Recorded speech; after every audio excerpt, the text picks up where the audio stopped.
காஜில் x Kong the new empire. So இந்த படத்தை நீங்கள் எடுத்துக்கிட்டீங்கன்னா ஆல்ரெடி நான் இதுக்கு ஒரு ரிவ்யூ போட்டிருப்பேன். பட் இருந்தாலும் இதில் பேச வேண்டிய விஷயங்கள் அண்ட் சில விஷயம்லாம் இன்னும் கொஞ்சம் பாக்கி இருக்கிறதுனால நான் என்ன பண்ணேன், ஸோ இதுக்கு ஒரு இன்னொரு ஸ்பாய்லர் ரிவ்யூ ஒன்று போட்டலாம் அப்படின்னு சொல்லிட்டு அதில் பார்த்தீங்கன்னா நான் லைட்டாக தான் ஸ்பாயில் பண்ணியிருப்பேன். ஸோ அதில் வந்துட்டு டீட்டெயிலாக இன்னும் ஸ்பாய்லர்ஸை பற்றி நிறைய விஷயங்கள் பேசலாம் அப்படின்னு சொல்லிட்டு தான் இந்த வீடியோ ஒன்று ஆரம்பிச்சிருக்கோம். ஸோ அதில் முக்கியமாக நீங்கள் எடுத்துக்கிட்டிங்கன்னா அந்த படத்தில் நான் சொல்ல வேண்டிய விஷயங்கள் நிறையவே இருக்குது ஆக்சுவலி. ஸோ எனக்கு நிறைய டவுட்ஸ் அண்ட் நிறைய விஷயங்கள், நிறைய பிளாட் ஹோல்ஸ், என்னால் முடிஞ்சதை நான் பற்றி எக்ஸ்பிளைன் பண்ணுறேன். முடியாததை நீங்கள் கமெண்ட்டில் எதனா ஒன்று சொல்லுங்கள். அண்ட் வந்துட்டு எனக்கு இந்த படத்தில் எது ஒர்க் அவுட் ஆச்சு, எது ஒர்க் அவுட் ஆகலை, இதோட எனக்கு பாசிட்டிவ் நெகட்டிவ் இந்த மாதிரி விஷயங்கள் வித் ஸ்பாய்லரோட என்ன நல்லா இருக்கோ எல்லாத்தையும் டிஸ்கஸ் பண்ணுவோம். ஸோ எனக்கு தோன்றதை நான் சொல்கிறேன். உங்களுக்கு என்னென்ன தாட்ஸ் இருக்கோ அதை நீங்கள் கீழே கமெண்ட்டில் சொல்லுங்கள், பார்க்கலாம். ஸோ ஃபஸ்ட்டு ஸ்டார்டிங் வித் இந்த படத்தோட வில்லன். ஸோ வில்லன்ஸை நீங்கள் எடுத்துக்கிட்டிங்கன்னு வச்சுக்கோங்களேன், எனக்கு அங்கே தான் சரியான அடி வாங்கிடுச்சு. ஏன்னா இந்த படத்தோட ஸ்டார்டிங் ப்ரோமோ அந்த வில்லன் கார்டுன்னு ரிலீஸ் பண்ணாங்களே, அவ்வளோ ஏன் அந்த படத்தில் ஃபஸ்ட்டு ரிலீஸ் ஆன ப்ரோமோ கூட பார்த்தீங்கன்னா காஜிலா காங்க்லாம் கிடையாது, வில்லனுக்கு தான். ஸோ ஸ்கார் கிங்ன்ற ஒரு புது வில்லனை இறக்கியிருந்தாங்க. இது வந்துட்டு பார்த்தீங்கன்னா ஆக்சுவலி டோஹோடது கிடையாது, இது கம்ப்ளீட்டாக ஒரு புது மாஸ்டர் லெஜெண்டரி உருவாக்குனது. ஸோ ஒரு ஒரிஜினல் மாஸ்டர்னு வச்சுக்கலாமா, அந்த மாதிரியான ஒரு மாஸ்டர் தான் இது. அப்படியாப்பட்ட ஒரு மாஸ்டர், அப்படியாப்பட்டனா ஐ மீன் ஸ்டார்டிங்கில் காட்டும் போது பார்த்தீங்கன்னா நம்ம ஸ்கார் கிங்கை வந்துட்டு பயங்கர பெருசாக காட்டியிருந்தாங்க. அந்த ஒரு ப்ரோமோவில் ரெண்டு பக்கமும் அந்த காஜிலா காங்கோட அந்த மண்டவோட வச்சுட்டு, ஸோ அது ரெண்டுத்தோட மண்டவோட, ஸோ அதுங்களே வேட்டையாடக்கூடிய ஒரு பெரிய சீஸ்டைட்டுன்னு இது வந்துட்டு செம்ம பயங்கரமாக இருக்க போது அப்படி இப்படின்ற மாதிரிலாம் பெரிய லெவலில் பில்டப். ஏன் எனக்கே ஹைப் பில்டப் ஆச்சு.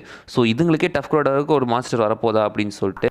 ஏண்டா கந்து வெட்டி கோயந்தா, நான் என்னமோ உன்னை பெரிய ரவுடில தான் நினைச்சேன்.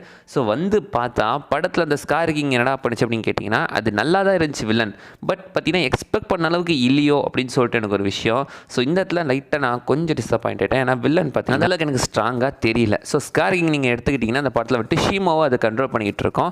ஸோ ஷீமோவை கண்ட்ரோல் பண்ணுற ஒரு கிறிஸ்டல் பற்றி நீங்கள் பார்த்துருப்பீங்க. ஸோ இந்த கிறிஸ்டல் பற்றி இப்போ லைட்டாக கொஞ்சம் சொல்லிடலாம். இந்த கிறிஸ்டல் நீங்கள் எடுத்துக்கிட்டிங்கன்னு வச்சுக்கோங்களேன், இது வந்துட்டு ஹாலோரத்தில் இருக்கக்கூடிய ஒன் ஆஃப் தி கிறிஸ்டல்ஸ் தான். ஸோ இது ஷீமோ எப்படி கண்ட்ரோல் பண்ணுது அப்படின்னு சொல்லிட்டு இது வரைக்கும் எந்த டீட்டெயில்ஸும் இல்லை, எங்கேயும் எக்ஸ்பிளைனும் பண்ணப்படல படத்தில் பெருசாக. ஸோ இது ஸ்கார் கிங் எப்படி கண்ட்ரோல் எடுத்துச்சு அந்த ஷீமோவை, ஸோ எப்படி வந்துச்சுன்னு சொல்லிட்டு எந்த ஒரு டீட்டெயில்ஸுமே கிடையாது. பட் ஹாலோரத்தை பொறுத்த வரைக்கும் அந்த இடத்துல நிறையவே கிறிஸ்டல்ஸ்லாம் இருக்குது. இந்த இம்பாக்டை நீங்கள் அந்த ஈவி மக்களோட அந்த ஒரு 2 பிரமிட் மோதும் நீங்கள் அந்த இடத்துல பார்த்துருக்கலாம். 2 கிறிஸ்டல்ஸை போதும்போது அந்த இடத்துல ஒரு இம்பாக்ட் இருக்கும். அதே மாதிரி இந்த கிறிஸ்டல் ஷீமோ அந்த சூக்கோ அந்த கிறிஸ்டலை டிஸ்ட்ராய் பண்ணும்போது பார்த்தீங்கன்னா அந்த இடத்துல ஒரு பெரிய இம்பாக்ட் ஒன்று கிரியேட் ஆகிருக்கும். ஸோ இந்த கிறிஸ்டல்ஸ்க்கு என்ன பவர், இந்த இம்பாக்ட் கிரியேட் அளவுக்கு என்ன விஷயம் இது, ஒருவேளை இதுவுமே ரேடியேஷன்ஸ் அப்சர்வ் பண்ணுமா அப்படின்ற மாதிரியான ஒரு டவுட் இருந்துக்கிட்டு தான் இருக்குது. பட் இதுக்கு அஃபிஷியலாக இப்போ வரைக்கும் எந்த ஆன்சர்ஸுமே வரப்படலை. அப்படியே நீங்கள் ஸ்கார் கிங் எடுத்துக்கிட்டிங்கன்னா ஸ்கார் கிங்க்கு எப்படி இது கிடச்சிது அப்படின்ற மாதிரியான எந்த ஒரு நியூஸுமே இதில் கிடையாது. பட் இது ஒரு ஹிஸ்ட்ரியாக ஒரு லோரை பார்த்தீங்கன்னா லைட்டாக கொஞ்சம் டீட்டெயிலாக எக்ஸ்பிளைன் பண்ணியிருப்பாங்க அண்ட் அதை ஆராய்ச்சி பண்ணியிருப்பாங்க, அந்த ஒரு லோருக்குள்ளே போயிருப்பாங்க. இது இப்போதைக்கு இருக்கிற ரூமர்ஸ் படி என்ன சொல்கிறாங்கன்னா இது வந்துட்டு ஃபேன் தியரி தான். ஸோ வந்து என்ன சொல்கிறாங்கன்னா இந்த கிறிஸ்டல் வந்துட்டு ஷீமோவோட அந்த உடம்புக்குள்ள இருக்கிற ஐஸ் பார்ட்டிகல்ஸை கண்ட்ரோல் பண்ணுது, அதோட ஆர்கன்ஸை கம்ப்ரெஸ் பண்ணி அதுக்கு ஒரு மாதிரி தலைவலி வர வைக்க செய்யுது. அந்த உடம்பை கண்ட்ரோல் பண்ணுறதுனால அந்த வலி தாங்க முடியாமல் அது ஸ்கார் கிங் சொல்கிறத செய்யுது அப்படின்ற மாதிரியான ஒரு நியூஸ் தான் இருந்துகிட்ருக்கு. இது எந்த அளவுக்கு உண்மைன்னு தெரியல. பட் இருந்தாலும் பார்த்தீங்கன்னா இப்போதைக்கு இருக்கிற ரூமர்ஸ் தான். இது அஃபிஷியலாக அவங்க எக்ஸ்பிளைன் பண்ணால் தான் உண்டு, இல்லை இந்த ஒரு படத்துக்காகவே சும்மா அதை கொண்டு வந்திருக்காங்களோ அப்படின்ற மாதிரி தான். ஸோ இந்த படமே நீங்கள் எடுத்துக்கிட்டீங்கன்னு வச்சுக்கோங்களேன், யோசிச்சு பார்த்தா இந்த படத்தை நீங்கள் நார்மலாக போய் பார்த்துட்டு வந்தீங்கன்னா ஓகேப்பா நான் ஸ்பெஷல் படம் அப்படின்ற மாதிரி தான். பட் கொஞ்சம் யோசிக்க ஆரம்பிச்சிங்கன்னா உள்ளுக்குள்ளே நிறையவே அடிப்படுறது தெரியும். ஸோ இது என்ன அது என்னன்ற மாதிரி ஏகப்பட்ட டவுட்ஸ் வரதான் செய்யுது. ஸ்கார் கிங் விஷயமாக நீங்கள் எடுத்துக்கிட்டிங்கன்னா இதில் வந்துட்டு வில்லன் அந்தளவுக்கு வில்லனே பார்த்தீங்கன்னா ரொம்ப ஒல்லியாக்குற மாதிரி தான் காட்டியிருந்தாங்க. ஸோ நம்ம காங் கூட பார்த்தீங்கன்னா நல்லா பல்காக பயங்கரமாக இருக்காப்புல மசில்ஸோட. பட் ஸ்கார் கிங் எடுத்திங்கன்னா ரொம்ப ஒல்லி பட்சமாக தான் காட்டியிருந்தாங்க. அவ்வளோ ஏன் சுற்றி இருக்கிற மற்ற காங்ஸோடவுமே ரொம்ப வந்துட்டு வீக்காக இருக்கிற மாதிரி, அதாவது ஃபிசிக்கலி கொஞ்சம் வீக்காக இருக்கிற மாதிரி தான். சொல்லிட்டு பார்த்தீங்கன்னா அப்படியே எகிரி குதிச்சு கவட்டை கடையெல்லாம் பூந்து நல்லா தான் சண்டை போட்டான். பட் இருந்தாலும் பார்த்தீங்கன்னா காங் ஒரே அடியில் இதோட பல்ல உடைக்கிறது சாய்க்கிறது மாதிரிலாம் காட்டுறது போகிறது. ஸோ ஸ்கார் கிங் அந்த வில்லனுக்கு உண்டான மரியாதையை அந்த இடத்துல போயிருதோ அப்படின்ற மாதிரி தான் தோணுது. அவனை ஏன் ஒரு சீனில் இவங்கள தான் தூக்கி போட்டு ஃபுட்பால் ஆடிக்கிட்டு இருப்பாங்க. ஸோ நம்ம ஸ்கார் கிங்க்கு சரியான அடி விழுந்துச்சு. ஒத்த கையில் தூக்கி கழுத்தை பிடிச்சி நிப்பாடுற அளவுக்கு பார்த்தீங்கன்னா ரொம்ப வீக்கான வில்லனாக தான் ஸ்கார் கிங்கை காட்டியிருந்திருக்காங்க இந்த படத்தில். ஸோ இந்த படத்துக்காகவே இறக்கப்பட்ட ஒரே ஒரு வில்லனை ஒரே படத்தில் போட்டு தள்ளிட்டாங்க. ஆக்சுவலி வில்லன் அப்படி தான். பட் இருந்தாலும் பார்த்தீங்கன்னா எனக்கு ஏதோ வில்லன் தானது இன்னுமே ஓரளவுக்கு ஏதோ டிசப்பாயிண்ட்டாகவே இருக்குதுங்க. ஸோ இது வெளில அந்தளவுக்கு பவர்ஃபுல்லாக காட்டப்படலையோ அப்படின்னு சொல்லிட்டு.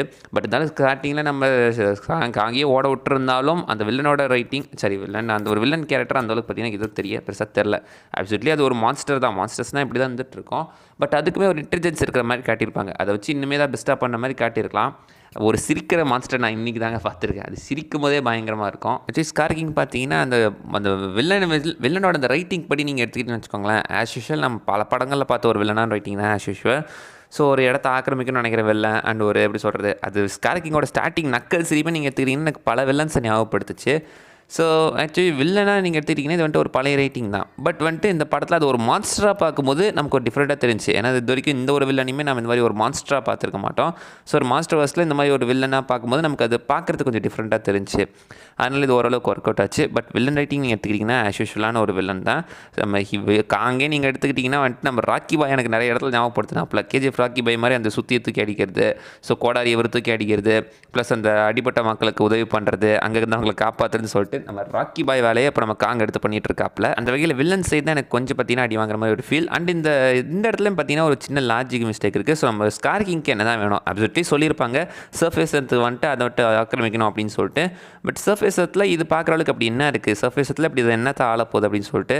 ஏன் சர்ஃபேஸ் இடத்துல இதோடவே பவர்ஃபுல்லான மான்ஸ்டர்ஸ்லாம் இருக்குது, இது ஸ்கார் கிங்க்கு தெரியாதா இல்லை தெரிஞ்சு வேணும்னே இது பண்ணிக்கிட்டு இருக்கா அப்படின்னு சொல்லிட்டு.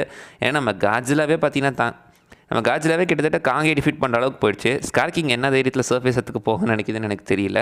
பட் அதை தாண்டி பார்த்தீங்கன்னா இது இந்த இடத்துல இதுங்க என்ன வேலை பார்த்துட்டு இருக்குதுங்க, அந்த கல்லையெல்லாம் எதுக்கு கொண்டு போய் அடிக்கிட்டு இருக்காங்க, இந்த இடத்துல இதுங்களுக்கு என்ன வேலை, ஆக்சுவலி என்ன விஷயமா இது இருக்குது அப்படின்னு சொல்லிட்டு ஒரு டவுட் இருந்துகிட்ருக்கலாம். பட் இதுக்கு வந்துட்டு இப்போ இருக்கிற ரூமர்ஸ் என்ன அப்படின்னு கேட்டிங்கன்னா இது வந்துட்டு ஹாலோ டனலை தேடிக்கிட்டு இருக்குது. அதாவது சர்ஃபேஸத்துலேருந்து ஹாலோத்துக்கு அந்த டனல்ஸை தான் இது தேடிக்கிட்டு இருக்குது. அந்த டனல்ஸ் மூலமாக மேலே இடத்துக்கு போகிறதுக்கு தான் இது ட்ரை பண்ணிக்கிட்டு இருக்குது அப்படின்ற மாதிரி பார்த்தீங்கன்னா ஒரு நியூஸ் போயிட்டுருக்கு. ஸோ இதுவே பார்த்தீங்கன்னா இந்த அளவுக்கு உண்மைன்னு தெரியல. ஏன்னா இந்த கல்லெல்லாம் அடிக்கிட்டு இருக்கோம் அந்த இடம் பார்த்தீங்கன்னா ஒரு எரிமலை குழம்புல ஃபுல்லாக கவர் பண்ண இடம் தான். அந்த இடத்தோட டிஃப்ரென்ஸ் பார்க்க முடியும். ஒரு பக்கம் பச்சை பசேல்னு இருக்குது, இதுங்க கடை மாற்றி எரிமலை குழம்புங்களாம் ஃபுல்லாக நிறைஞ்சிருக்கு. இது என்ன மாதிரியான ஒரு இது அப்படின்னு சொல்லிட்டு எனக்கு தெரியல. பட் இருந்தாலும் நீங்கள் எடுத்துக்கிட்டிங்கன்னா இது வந்துட்டு அந்த ஹாலோ டனல் தான் தேடிக்கிட்டு இருக்கு ஸ்கார் கிங், அதுக்கு தான் இதுங்களெல்லாம் வேலை செய்ய வைக்குது அப்படின்ற மாதிரி சொல்லிட்டு இருக்காங்க. இது பார்த்தா தாங்க தெரியும் அது என்ன அப்படின்னு சொல்லிட்டு. அடுத்து எடுத்துக்கிட்டிங்கன்னா இந்த ஹாலோ டனல்ஸை வச்சு ஒரு சின்ன மிஸ்டேக் இருக்குது. ஏன்னா இதுக்கு முன்னாடி மொனார்க் லெகசி ஆஃப் மான்ஸ்டர்ஸ்னு சொல்லிட்டு ஒரு சீரிஸ் வந்துச்சு, நிறைய பேர் பார்த்துருக்கலாம். அதில் வந்துட்டு பார்த்தீங்கன்னா இந்த ஹாலோ டனல்ஸை கொஞ்சம் டிஃப்ரெண்ட் எக்ஸ்பிளைன் பண்ணியிருப்பாங்க. அண்ட் வந்துட்டு டைமே வேரி ஆகுதுன்னு சொல்லியிருப்பாங்க. அதாவது ஹாலோ இடத்துக்கும் நம்ம சர்ஃபேஸத்துக்கும் டைம் நிறைய டிஃப்ரென்ஸ் இருக்குது. உதாரணத்துக்கு சர்ஃபேஸில் ஒரு பல வருஷங்கள்ன்றது ஹாலோ இடத்துல ஒரு கொஞ்சம் மாதங்கள் தான் அப்படின்ற மாதிரி சொல்லியிருப்பாங்க. சில கேரக்டர்ஸ்க்கு பார்த்தீங்கன்னா வயசாகிட்டு இருக்கோம், சில கேரக்டர்ஸ் வயசுக்கே ஆகாது. அண்ட் லீஷான ஒரு கேரக்டர் வந்துருப்பாப்பில் லெகசி ஆஃப் மான்ஸ்டர்ஸில் நிறைய பேர் பார்த்துருக்கலாம். ஹாலோ இடத்துல அவர் மாட்டிகிட்டு இருக்க மாதிரி சொல்லியிருப்பாங்க. ப்ளஸ் அது வந்துட்டு காஜிலாக்ஸ் காங்க்கு முன்னாடியே நடக்கிற கதைன்ற மாதிரி சொல்லியிருப்பாங்க. அப்படி பார்த்தா எப்படி பார்த்தீங்கன்னா அது மாட்டிகிட்டு இருக்காங்க, அது எப்படி இதாச்சு, சரி எப்படி அவர் மாட்டினார், அவர் உள்ளே மாட்டினார், அந்த ஆளுக்கு என்ன ஆச்சு, என்ன பண்ணிகிட்டு இருக்காப்புல. ஸோ அதை பற்றி எந்த ஒரு டீட்டெயிலுமே இல்லை. காஜிலாக்ஸ் காங்களையும் சொல்ல, இப்போ இந்த நியூ எம்பையர்லேயுமே பார்த்தீங்கன்னா எந்த ஒரு டீட்டெயிலுமே காணும். உயிரோட காலம் சித்திராப்பில் என்ன ஆச்சுன்னு கூட எந்த டீட்டெயில்ஸுமே கிடையாது. ஸோ அது யார் என்ன அப்படின்ற அந்த ஒரு விஷயம் மட்டும் பார்த்தீங்கன்னா இன்னுமே எக்ஸ்பிளைன் பண்ணப்படாமல் தான் இருக்குது. ஸோ இந்த மாதிரி நிறைய விஷயங்கள் அது வந்துட்டு கேனானாவே கன்சிடர் பண்ணிக்கிட்டாலும் பட் இருந்தாலும் பார்த்தீங்கன்னா எந்த ஒரு விஷயமே இது வரைக்கும் எக்ஸ்பிளைன் பண்ணப்படலையோ அப்படின்றது தான் ஒரு தோணப்படுது. அண்ட் இந்த படத்தில் வந்து சில வேஸ்டடான மான்ஸ்டர்ஸ். ஸோ நான் ஸ்கார் கிங்கை சொன்னேன், ஸ்கார் கிங் பார்த்தீங்கன்னா ஓரளவுக்காக இருந்துச்சு. பட் அப்படியே நீங்கள் இந்த ஷீமோ பக்கம் எடுத்துக்கிட்டிங்கன்னா ஷீமோக்கு கொஞ்சம் டைம் இருந்தாலும் ஷீமோ வந்துட்டு கடைசியில் ஏதோ ஒரு நாய்க்குட்டி மாதிரி காமிச்சிட்டாங்க. நம்ம காங்கே வந்துட்டு அதுக்கு தடவி கொடுத்து அதை வந்துட்டு ஏதோ பெட் பண்ணுற மாதிரி காட்டியிருப்பாங்க. ஆக்சுவலி ஸ்கார் கிங் நம்ம காஜிலாவோட ஒரு மூதாதையர், காஜிலாவுக்கும் முன்னாடி இருந்தன்ற மாதிரி ஒரு நியூஸ் இருக்குது. காஜிலாவோட முன்னோடியாக அது இருக்கலான்ற மாதிரி சொல்லிட்டு இருக்காங்க. பட் காஜிலா என்னன்றது கம்ப்ளீட்டாக வேறு. அதை பற்றியுமே இந்த படத்தில் எக்ஸ்பிளைன் பண்ணுறதா இருந்திருக்குங்க காஜிலாவோட லோரை பற்றி. ஸோ இதுக்கு முன்னாடி நிறையவே காஜிலாஸ்லாம் இருந்திருக்கு. ஸோ 2-3 காஜிலா அவங்க மென்ஷன் பண்ணியிருக்காங்க, காமிக்ஸ்லையுமே சொல்லியிருக்காங்க. அண்ட் இந்த படத்துலையுமே ஒரு டெலிட்டட் சீனை பார்த்தீங்கன்னா ஒரு கான்செப்ட் ஆர்ட்டை ரிலீஸ் பண்ணுறதா பண்ணியிருந்திருக்காங்க. அதில் நீங்கள் எடுத்துக்கிட்டிங்கன்னா ஒரு பறக்கிற காஜிலாலாம் வந்திருக்கு. அந்த டைம் வந்துட்டு காஜிலா என்னமும் காங் என்னமும் சேர்ந்து அந்த பறக்கிற காஜிலாக்கு எதிராக சண்டை போடுற மாதிரிலாம் சொல்லியிருந்திருப்பாங்க. ஸோ இந்த கிரேட் டைட்டன் வாரை பற்றி பார்த்தீங்கன்னா இந்த இடத்துலையுமே ஒரு லைட்டாக ஒரு ஹிண்ட் கொடுத்துருந்தாங்க இந்த படத்தில். கிரேட் டைட்டன் வாரை பற்றி சொல்லணும்னா அந்த இடத்துல பார்த்தீங்கன்னா நம்ம ஸ்கார் கிங் அந்த படபலத்தெல்லாம் சேர்த்துக்கிட்டு சர்ஃபேஸுக்கு வர ட்ரை பண்ண மாதிரியும், அந்த இடத்துல பார்த்தீங்கன்னா காஜிலா வந்துட்டு அதுங்களை அங்கேயே சிறப்பிடிச்சிட்ட மாதிரி சொல்லியிருப்பாங்க. ஸோ அது இந்த காஜிலாவா வேறு காஜிலாவா அப்படின்றது இப்போ எக்ஸ்பிளைன் பண்ண படலை. பட் அது எந்த காஜிலாவாக இருந்தாலும் ஸோ ஸ்கார் கிங் அந்த காஜிலாவுக்கு பார்த்தீங்கன்னா சண்டை போட்டுட்டு இருந்திருக்கு. அண்ட் ஒரு கான்செப்ட் ஆர்ட் பற்றி சொல்லுவாங்கல்ல. ஸோ கான்செப்ட் ஆர்ட் நீங்கள் எடுத்துக்கிட்டிங்கன்னா ஒரு பறக்கிற காஜிலாவை பற்றி சொல்லியிருப்பாங்க. ஆக்சுவலி அதை பற்றி என்ன சொல்லியிருப்பாங்கன்னா அந்த பறக்கிற காஜிலா சாதாரண காஜிலாவாக தான் இருந்திருக்கு. பட் அதுக்கப்புறம் ஒரு ஸ்டார் ஏதோ ஒரு ஸ்டாரை சாப்பிட்டு ஒரு விக்கடா, அதாவது கெட்டவனா மாதிரி நிறைய இந்த காஜிலா காங்க்கு எதிராக சண்டை போட்ட மாதிரி சொல்லியிருப்பாங்க, அதிகமாக அழிச்சிட்ட மாதிரி சொல்லியிருப்பாங்க. ஸோ அது வந்துட்டு என்ன மாதிரியான ஒரு டைட்டன், அது இருக்கா, அதுக்கு என்ன ஆச்சு அப்படின்றது பெருசாக எங்கேயுமே எக்ஸ்பிளைன் பண்ணப்படலை. அதே மாதிரி இந்த ஹாலோ இடத்துல நீங்கள் எடுத்துக்கிட்டிங்கன்னா ஒரு பெரிய சைஸ் டைட்டன் எலும்பு கூட காமிச்சிருப்பாங்க. ஸோ இந்த டைட்டன் எலும்பு கூட நீங்கள் எடுத்துட்டிங்கன்னா இது வந்துட்டு பெரிய டைட்டன்லாம் இந்த ஹாலோ இடத்துல இருக்கா அப்படின்றத பார்த்தீங்கன்னா எக்ஸ்பிளைன் பண்ணவே படலை. ஒருவேளை இதான் இந்த காஜிலாவா அந்த பறக்க ஸ்பேஸ் காஜிலாவா இருக்குமோன்னு சொல்லிட்டு ஒரு டவுட் இருந்துகிட்டே இருக்குது. பட் பெரிய எலும்பு கொடுக்குற அந்த மான்ஸ்டர் எங்கே இருக்குது, என்ன ஆச்சுன்னு சொல்லிட்டு எந்த ஒரு டீட்டெயில்ஸும் இதுலேயுமே சொல்லப்படல. மேபி இது ஒரு சூப்பர் டைட்டனாக ஒரு மெகா டைட்டனாக இருக்கலாம், இல்லை அந்த ஒரு பெரிய சைஸ் பறக்கிற காஜிலாவாக இதுவாக கூட இருக்கலாம். ஏன்னா சைடில் ஒரு எலும்பு கொடுக்கு பார்க்கறதுக்கு ரக்க எலும்பு கூட மாதிரி தான் இருக்குது. இருந்தாலும் ஆச்சரியப்படுறதுக்கு இல்லை. ஏன்னா இந்த ஒரு மெகா டைட்டனுமே பார்த்தீங்கன்னா நம்ம காங்கோட அந்த காங்க அந்த பல்லு சைஸ் தாங்க இருக்குது அந்த மான்ஸ்டரே. அந்தளவுக்கு பெரிய சைஸ் மான்ஸ்டர் இங்கே இருக்கான்றது தான் ஒரு விஷயம். இதுக்கடுத்து நான் எங்கேயும் போயிட்டு எங்கேயும் வந்துட்டல. ஸோ நான் என்ன சொல்லிட்டேன், அந்த வேஸ்டடான மான்ஸ்டர்ஸ் பற்றி உதாரணத்து சொன்னேன். இந்த படத்தில் ஸ்டார்டிங்லேயே வந்துட்டு நம்ம காஜிலா சில்லாவை போட்டு தடமாய் காட்டியிருப்பாங்க. ஆக்சுவலி காஜிலாவே இந்த படத்தில் எனக்கு தெரிஞ்சு கொஞ்சம் ரொம்ப ஷார்ட் டைம் தாங்க. எனக்கு காஜிலாவே இதை வேஸ்ட் பண்ண மாதிரி ஒரு ஃபீலாக இருந்துகிட்டு இருக்கு. ஏன்னா காங்கு தான் இந்த படத்தில் முழு இம்பார்ட்டன்ஸே, காஜிலா பற்றி எதுவுமே சொல்ல. அண்ட் இந்த படத்தில் டக்குமே வரதா சொல்லியிருந்தாங்க. அந்த டக்குன்ற டைட்டன் நீங்கள் பார்த்துக்கலாம், டைட்டனஸ் டக்கு அதுவுமே வரதா சொல்லியிருந்தாங்க. பட் சூக்கோவும் அதுவும் ஒன்றா சேர்ந்து தான் இருக்க போகிறதா. ஆனால் இதில் டக்குன்ட்டு ஒரே சீனில் நம்ம காஜிலா கிட்ட வந்து அந்த கறியை திருட்டு போகிற மாதிரி காட்டியிருப்பாங்களே தவிர மற்றபடிக்கு அது என்ன ஆச்சுன்னே தெரில.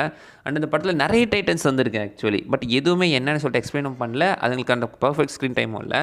பட் எனக்கு ரொம்பவே எப்படி சொல்கிறது, என்னடா இது இப்படி பொசுக்குன்னு முடிச்சிட்டிங்க அப்படின்னு கொஞ்சம் டிசப்பாயிண்ட் ஆன இடம்னா அந்த டியாமட்டோட பிளேஸ் தாங்க. ஸோ டியாமட் நீங்கள் எடுத்துக்கிட்டிங்கன்னா காஜிலா விட்டு டியாமட்டை தேடி போயிட்டுருக்கு அப்படின்னு சொல்லுவாங்க. அப்படி சொன்னோடனே நான் கூட டியாமட்டுக்கு இந்த படத்தில் இம்பார்ட் இருக்குது போல் இருக்குது, ஏதோ ஒரு சண்டை வரப்போகுது பெருசாக அப்படின்னு தான் நான் நினச்சிக்கிட்டு இருந்தேன். அவ்வளோ ஏன் அந்த படம் ரிலீஸ் ஆகிறதுக்கு முன்னாடி நீங்கள் எடுத்துக்கிட்டிங்கன்னா இந்த படத்தில் டியாமட் வரப்போகுது, டியாமட் ஒரு பவர்ஃபுல்லான டைட்டன் அப்படி இப்படின்ற மாதிரி பார்த்தீங்கன்னா நிறையவே சொல்லியிருந்தாங்க. ஈவன் அது காஜிலாவோடமே பெருசுன்ற மாதிரி சொல்லிட்டு இருந்தாங்க. கிட்டத்தட்ட ஒரு 600 அடி ரேஞ்சுக்கு வருமா. நம்ம காஜிலா ஒரு 350 390 அடியோ ஹைட்டு வரும். டியாமட் பார்த்தீங்கன்னா 600 அடி. அண்ட் டியாமட்டுக்கு பார்த்தீங்கன்னா எலக்ட்ரிக்கல் மாதிரி எலக்ட்ரிசிட்டி பவர்ஸ்லாம் இருக்குன்ற மாதிரி சொல்லிட்டு இருந்தாங்க. ஸோ அப்படி பார்க்கும்போது டியாமட்டுமே இதுக்கு ஒரு செம்ம பவர்ஃபுல்லான எனிமி தான் அப்படின்ற மாதிரி நான் நினச்சிட்டு இருந்தேன் காஜிலாக்கு. ஏன் இதுக்கு முன்னாடியே பார்த்தீங்கன்னா காஜிலா டொமினியன் தான் நினைக்கிறேன். அந்த டொமினியன் காமிக்லேயே நீங்கள் எடுத்துக்கிட்டிங்கன்னா கிட்டத்தட்ட நம்ம காஜிலாவை டியாமட் கொல்ற ரேஞ்சுக்கு போயிட்டு இருந்த மாதிரிலாம் சொல்லியிருப்பாங்க. பட் இந்த படத்தில் நீங்கள் எடுத்துக்கிட்டிங்கன்னா ஆரம்பத்துலேயே அது சில்லாவை போட்டு தெளிச்சு. சில்லா வந்துட்டு எதுக்காக போட்டுதான் அப்படின்றது ஆக்சுவலி இதுக்கு முன்னாடி ஒரு காமிக் ரிலீஸ் ஆயிருந்துச்சு. ஹண்ட்ரட் இல்லை, ஆக்சுவலி வேறு ஒரு காமிக் ரிலீஸ் ஆயிருந்துச்சு. அந்த காமிக்கில் பார்த்தீங்கன்னா சில்லா காஜிலாக்கும் சண்டை வந்து சில்லா தமிழ்நாட்டு பக்கம்லாம் வர மாதிரி சொல்லியிருந்துருப்பாங்க அதில் கூடங்குளத்துக்கு. பட் அது நம்ம கண்டென்ட் இல்லை. பட் ஸ்டார்டிங்லேயே சில்லாவை போட்டு தள்ளிட்டு சில்லாவே பார்த்தீங்கன்னா வேஸ்ட் பண்ணிட்டாங்க. அதுவுமே ஒரு பெரிய ஸ்க்ரீன் டைம்லாம் கொடுக்காம ஒரு கிட்டத்தட்ட 30 செகண்ட் டைம்குள்ளேயே போட்டு தள்ளினது. அதுக்கப்புறம் டியாமட்டை காட்டி டியாமட் ஏதாவது பெருசாக பண்ண போதா அப்படின்னு பார்த்தீங்கன்னா அதையுமே காட்டின ஒரு நிமிஷத்துக்குள்ளேயே போட்டு தள்ளினது. இது அந்த மான்ஸ்டர்ஸ்க்கே பண்ண அநியாயம் அப்படின்ற மாதிரி தாங்க எனக்கு தோணுது. ஏன்னா அந்த மான்ஸ்டர் நீங்கள் எடுத்துக்கிட்டிங்கன்னா டியாமட் வந்துட்டு ஒரு பவர்ஃபுல்லான டைட்டன் தான். ஸோ காஜிலாவே இதுக்கு முன்னாடி கிட்டத்தட்ட போட்டு தள்ள ரேஞ்சுக்கு டஃப் கொடுத்த ஒரு டைட்டனை இந்த படத்தில் ரொம்ப அசால்ட்டாக காஜிலா போட்டு தள்ளிடுச்சுங்க. எனக்கு அதை பார்க்கும்போது தான் இப்போ வரைக்கும் ஒரு டிசப்பாயிண்ட் ஆயிடுச்சு. என்னடா இது இவ்வளோ பில்டப் கொடுத்தாங்களே இந்த டியாமட்டுக்கு, கடைசியில் இப்படி பொசுக்குன்னு போயிடுச்சுன்ற மாதிரி தான் இருந்துச்சு எனக்கு. ஸோ உங்களுக்கு எப்படி இருந்துச்சு அந்த டியாமட்டை காட்டிட்டு அது பொசுக்குன்னு போட்டு தந்தது உங்களுக்கு ஓகேவா என்னன்ற மாதிரி நீங்கள் சொல்லுங்கள். ஓகே ஃப்ரெண்ட்ஸ், இதெல்லாம் தான் நான் அந்த படத்தை பற்றி பேசணும்னு நினச்சிக்கிட்டு இருந்த விஷயங்கள். ஸோ இதுக்கப்புறம் ஃபியூச்சர் ஆஃப் மான்ஸ்டர்ஸ் எப்படி இருக்க போகுதுன்றது பார்த்தீங்கன்னா தெரியல. ஏன்னா அதில் சொல்கிறதுக்கு இனிமேல் நிறைய விஷயங்கள் இருக்குது. இவங்க இந்த யூனிவர்ஸை பிளான் பண்ணிலாம் கொண்டு போகல. இந்த படத்தை ஓட்டுவோம், இது நல்லா இருந்தால் அடுத்த படம் வரப்போ அப்படி தான் ஓடிட்டுருக்கு. ஸோ இந்த படம் சக்ஸஸ் ஆகிடுச்சு, சக்ஸஸ்ஃபுல்லாக தான் ஓடிக்கிட்டு இருக்கு. எப்படி இதுக்கு அடுத்த பார்ட்டு கொண்டு வருவாங்க, இதுக்கப்புறம் இந்த மான்ஸ்டர்ஸை இன்னுமே எக்ஸ்பிளைன் பண்ணுவாங்க. பட் எதுவுமே பார்த்தீங்கன்னா இவங்க வந்துட்டு எக்ஸ்பிளைன் பண்ணல. ஐ மீன் இப்போ நான் சொன்ன நிறைய டீட்டெயில்ஸ்லாம் இருக்குல்ல, இதெல்லாம் ஆக்சுவலி பார்த்தீங்கன்னா அனிமேட்டட் சீரிஸ், அப்புறம் லைவ் ஆக்ஷனோட சீரிஸ், அதுக்கப்புறம் காமிக்ஸ் இதில் தான் ரிலீஸ் ஆயிருக்கு. பட் எல்லாருமே சீரிஸ் காமிக்ஸ்லாம் படிக்க மாட்டாங்களே, படம் மட்டுமே பார்க்குற ஆடியன்ஸ் எத்தனையோ பேர் இருக்காங்க. அவங்களுக்கு அதெல்லாம் புரியறதுக்கு வாய்ப்பு இல்லை. அவங்களுக்கும் புரிகிற மாதிரி தான் படம் எடுக்கிறாங்க. பட் இருந்தாலும் நீங்கள் எடுத்துக்கிட்டிங்கன்னா நிறைய மிஸ் ஆகிறது தான் பார்த்தீங்கன்னா சின்ன சின்ன பிரச்சனை அங்கே கொடுத்துக்கிட்டு இருக்கு. அதையும் தாண்டி நீங்கள் எடுத்துக்கிட்டிங்கன்னா படம் உண்மையிலே நல்லா தான் இருந்துச்சு. கொஞ்சம் பேர் ரொம்ப ஷார்ட்டான ஒரு படம் தான், 2 மணி நேரத்துக்குள்ளே டக்குன்னு முடிஞ்சிருது. நீங்கள் பார்த்துட்டு ஜாலியாக ஒரு ஃபியூச்சர் ஆஃப் மான்ஸ்டர்ஸ் நீங்கள் எடுத்துக்கிட்டிங்கன்னா ஸோ இதுக்கப்புறம் இன்னும் நிறைய விஷயங்களை காமிக்ஸ்லேயே எக்ஸ்பிளைன் பண்ணுவாங்க. இன்னும் நிறைய படங்கள் வரப்போகுது. ஆக்சுவலி சன் ஆஃப் காங்கு படமே வரப்போதா சொல்லிட்டு இருந்தாங்க. அதே மாதிரி இதுக்கு அடுத்ததாக காஜிலாக்குமே இன்னொரு படம் ரிலீஸ் பண்ணுறதா சொல்லியிருக்காங்க. அண்ட் காஜிலாவோட ஒரு லோரை இன்னும் கொஞ்சம் டீப்பாகவே எக்ஸ்பிளைன் பண்ணுற மாதிரி நிறைய விஷயங்கள் இருக்குது. ஸோ அதுக்கப்புறம் காஜிலாவுக்கும் எதனா ஒரு படம் விட்டாங்கன்னா நல்லாயிருக்கும். காஜிலா வச்சு இன்னும் நிறைய விஷயங்கள்லாம் சொல்லலாம். அவ்வளோதாங்க, இதெல்லாம் தான் நான் டிஸ்கஸ் பண்ணணும்னு நினச்ச விஷயம். ஏதாவது விஷயம் மிஸ் பண்ணால் நீங்கள் கீழே கமெண்ட் பண்ணுங்கள். அடுத்த வீடியோவில் பார்க்குற வரைக்கும் பை.